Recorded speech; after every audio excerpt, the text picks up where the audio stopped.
নমস্কার। যারা নতুন জ্যোতিষশাস্ত্র নিয়ে পড়াশোনা করছেন বা জ্যোতিষশাস্ত্র শিখছেন তাদের উদ্দেশ্যে বলি যে আপনারা যখন চার্ট বিচার করবেন তখন অতি অবশ্যই পঞ্জিকা সম্বন্ধে ধারণা থাকার দরকার আছে। এখানে এই তিনটে কলামে যে রোগুলোতে এই সংখ্যাগুলো লেখা আছে 7 বলে দিয়েছি আগের ভিডিওতে, 19 বলে দিয়েছি আগের ভিডিওতে, এবার বলবো 36। এই 36 সংখ্যাটার মানে কি? এটা পঞ্জিকা থেকে ভাগ্যবিচার মূল থেকে প্রতিকার এই বইটার দেবসূর্য পাবলিকেশন থেকে প্রকাশিত এই বইটার কত নম্বর পাতা? 23 নম্বর পাতায় 10 নম্বর পয়েন্টে থেকে বলছি। 10 নম্বর পয়েন্ট। ক্যামেরাটা অ্যাডজাস্ট করতে আমার খুব প্রবলেম হচ্ছে। যাদের কাছে এই বইটা আছে তো প্রবলেমই নেই, নাহলে এটা দেখাতে হচ্ছে, নাহলে বোর্ডে কিছু বোঝাতে পারছে না। এইটা পাঁচিটা না দেখালে হচ্ছে না, যে নাহলে সব বোর্ডে বুঝিয়ে দিতাম।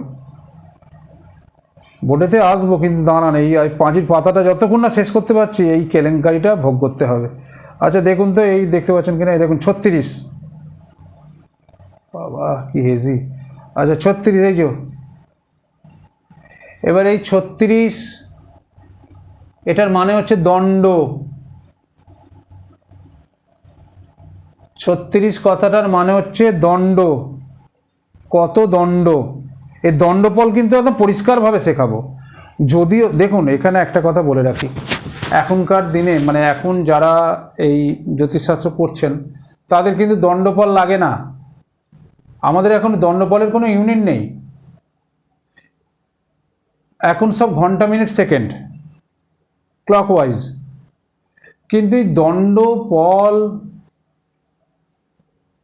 এইটা সম্বন্ধে একটু জানা দরকার। বহু জায়গা থেকে দেখেছি ওই তালপাতার কোষ্ঠী আসে বা বিভিন্ন রকম কোষ্ঠী আসে, এসে ক্লায়েন্ট আপনার সামনে দিল, দিয়ে বললো এইটা আমার বাবা করিয়ে গেছে কি দাদু করিয়ে গেছে, বা আগে আমাদের বাড়িতে এটা করা ছিল, আমি ঠিক টাইমটা বলতে পারছি না বা জানি না, বা আমার জানা নেই, এই কোষ্ঠীটাতে যেটা আছে এটা থেকে করুন। ওখানে দেখবেন দণ্ড, পল, বিপল, অনুপল এইসবে লেখা আছে। তখন কিন্তু আপনি ওটা ল্যাপটপে ফেলতে পারবেন না, কেননা ল্যাপটপে তো ওটা নেই, দণ্ডফল, বিপল, অনুপল এসব নেই। ওখানে ঘন্টা মিনিট সেকেন্ডের গল্প, কেননা এখন তো ক্লকওয়াইজ চলে। তাহলে তখন কীভাবে? ওই জন্য একটু শিখে রাখবেন। আমি ওটা পরিষ্কার বোর্ডেতে অঙ্ক কষে কষে শেখাবো যখন, তখন ওটা দেখে নেবেন। এখন এই কথাগুলো বললাম, এই কথাটা উঠলো বলে। এই 36-এর মানেটা কি? 36 দণ্ড, ঠিক আছে? এরপরে নেক্সট আমি ওই স্থিতিকাল, যে এই যে এটার স্থিতিকাল, সেটা হচ্ছে 36 দণ্ড, ঠিক আছে? এটা আমি পরের নেক্সট ভিডিওটা দেখুন। আবার এই 10টা সম্বন্ধে একটু বলে দিই। আর 10টা যদি একসঙ্গে যদি এখন দেখি, দাঁড়ান বলে দিতে পারি। এই যে 10 লেখা আছে, এটার মানে হচ্ছে 10 ফল। 10 ফল অর্থাৎ, ক্যামেরাতে দেখতে পাচ্ছেন, আমি তো একদম পুরো কনফিউশনে হয়ে গেলাম এবার, এই তো কেলেঙ্কারিতে পড়েছি। ধৈর্য হারাবেন না যেন, আমি খুব এতে বলছি আর কি। এই যে 36 আর তার তলায় দেখুন 10, তাহলে 36 দণ্ড আর 10 বল, এই কথাটা বললাম, ঠিক আছে? 36 দণ্ড 10 বল অর্থাৎ 19 নম্বর যে তিথিটা বললাম কৃষ্ণপক্ষের, এই যে কৃষ্ণপক্ষের চতুর্থী, এই যে বললাম ওখানে ওই যে 19 নম্বরটা লেখা আছে, ওই 19 নম্বর তিথিটার স্থিতিকাল এটা হচ্ছে 36 দণ্ড আর 10 ফল অর্থাৎ 14 ঘন্টা 24 মিনিট।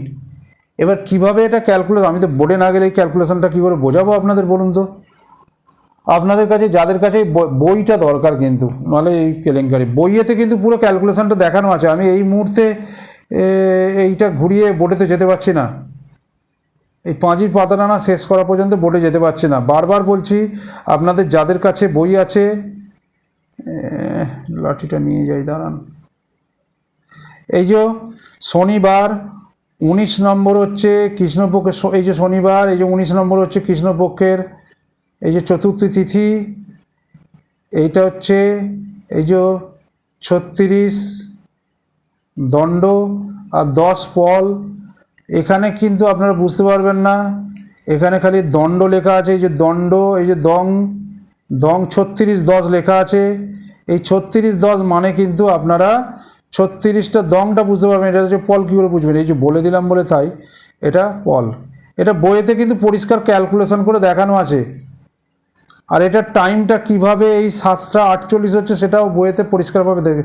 আমি বোর্ডে যদি বোঝাতে পারতাম এটা সুবিধা হতো, তবু আমি এটা বলে দিচ্ছি, আপনারা একটুখানি শুনে নিন।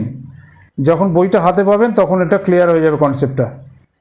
ওকে, তাহলে দেখুন দণ্ডপল যখন করা হয় তখন ওই 36x24 মানে 864 মিনিট, মানে 14 ঘন্টা 24 মিনিট। আর 10 পল into 24 second equal to 240 second equal to 4 minute. অর্থাৎ কৃষ্ণপক্ষের চতুর্থীর স্থিতিকাল 14 ঘন্টা 24 minute plus 4 minute equal to 14 ঘন্টা 28 মিনিট। এটা কিভাবে? যখন দণ্ড, পল, বিপল, অনুপল পড়াবো তখন এটা ক্লিয়ার হয়ে যাবে। কি বুঝতে পারছেন আমি জানি না, এটা পড়িয়ে আমারও শান্তি হচ্ছে না, এমন ক্যামেরা নিয়ে পড়েছি না। যাই হোক, যদি বুঝতে পারেন ওকে, যদি না বুঝতে পারেন এই কনসেপ্ট কিন্তু পরে ক্লিয়ার হয়ে যাবে, কেননা এগুলো সব বোর্ডে বোঝাবো তো, তখন বোর্ডে যখন বোঝাবো তখন ক্লিয়ার হয়ে যাবে। এখন শুধু পাঁজির পাতাটা দেখাতে হচ্ছে বলে এই কেলেঙ্কারিটা হচ্ছে। ওকে, নমস্কার, সপরিবারে ভালো থাকবেন।